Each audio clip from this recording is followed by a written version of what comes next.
महाराष्ट्रातल्या नेत्यांच्या भेटीमध्ये मोदींनी राज्यातल्या पराभवाची कारणं जाणून घेतली आहेत। राज्यातल्या मराठा आंदोलन, उमेदवार वाटपात झालेला घोळ, विदर्भातले संत्रा धान उत्पादक शेतकऱ्यांचा असलेला प्रश्न ही सगळी प्रमुख कारणं असल्याची नेत्यांनी माहिती दिली आहे। राज्यातील अल्पसंख्याक, दलित, धनगर आणि मराठा समाजाचा महाविकास आघाडीकडे वाढलेला ओढा अडचण ठरत असल्याची देखील माहिती विधानसभेला चुका सुधारून एकत्रित काम करण्याचे निर्देश यावेळी मोदींनी दिलेत असं समजतं। या सगळ्या कारणांनंतर विश्वसनीय नेत्यांकडून ही सगळी माहिती आपल्यापर्यंत पोहोचली आहे। ज्या महत्त्वाच्या जागा भाजपला गमवाव्या लागल्या आहेत, एकंदरीत स्वबळावर हे सरकार स्थापन होऊ शकलं नाही, हे फार भाजपच्या जिव्हारी लागलंय। त्या अनुषंगाने नेमकी काय कारण आहेत त्याच्या मागची हे शोधण्याचा प्रयत्न भाजपने केला असं कळतं। प्रतिनिधी शिवाजी काळे यांच्याकडून अपडेट्स घेऊया। शिवाजी, ही जी महत्त्वाची कारणं सध्या समोर येत आहेत, मोदींपर्यंत सांगितली गेलीत पराभवाची, ती त्याच्यावर नेमकं कसं काम केलं जाऊ शकतं? विधानसभेच्या वेळेला काय नेमकं भाजपकडून वेगळं आपल्याला रणनीती आखलेली पाहायला मिळू शकते? खरं तर आपण जर पाहिलं या निकालामध्ये भाजपचा साधारण 1 ते 1.25% मतदार जो आहे तो कमी झालेला आहे। मतदानाचा टक्का फारसा घसरलेला नाहीये।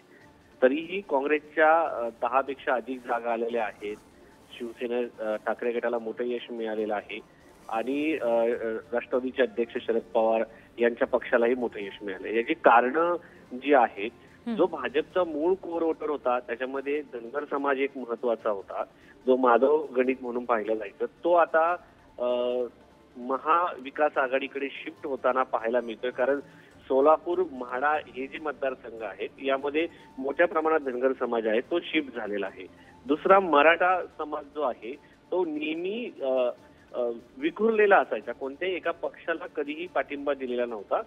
वेगवेगळ्या पक्षांमध्ये ही मतं विभागली जायची। मात्र यावेळेस महाविकास आघाडीकडे हा एकवटल्याचं पाहायला मिळतंय मराठा आंदोलनामुळे। या संदर्भात चर्चा झाली। त्यानंतर शेतकऱ्यांचा प्रश्न जो होता तो अत्यंत महत्वाचा होता, खास करून उत्तर महाराष्ट्रामध्ये कांद्याचा आणि विदर्भात संत्र्याचा, धानाचा, सोयाबीनचा, कापसाचा हा प्रश्न अत्यंत महत्वाचा। कारण 10 ते 12 हजारापर्यंत असलेले भाव ते 6 हजारापर्यंत, 4 हजारापर्यंत आले होते। आणि याबद्दल सरकारच्या वतीने असो किंवा मंत्र्यांच्या वतीने असो कुठलंही लक्ष केंद्रित केलं जात नव्हतं आणि शेतकऱ्यांचं मोठं आंदोलन महाराष्ट्रामध्ये उभं राहिलं नाही। तरीही शेतकऱ्यांच्या मनात जो राग होता तो निश्चितपणे मतदान पेटीतून पाहायला मिळालेला आहे।